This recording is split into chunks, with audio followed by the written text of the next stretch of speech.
إذا كانوا يريدون وحدة للمسلمين فعليهم أن يصححوا العقيدة أولا، العقيدة التي كان الرسل من أولهم إلى آخرهم يهتمون بها ويبدأون بها، عليهم أن يوحدوها أولا.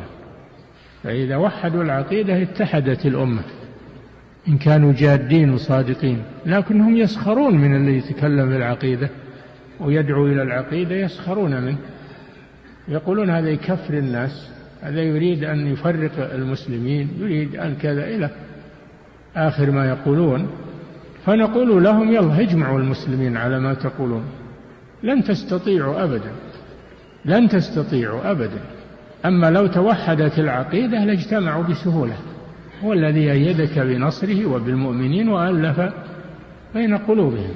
لو أنفقت ما في الأرض جميعا ما ألفت بين قلوبهم، ولكن الله ألف بينهم إنه عزيز حكيم. واذكروا نعمة الله عليكم إذ كنتم أعداء فألف بين قلوبكم فأصبحتم بنعمته إخوانا، كنتم على شفا حفرة من النار فأنقذكم منها. كذلك يبين الله لكم آياته لعلكم تهتدون. فلن يجمع الناس إلا العقيدة الصحيحة.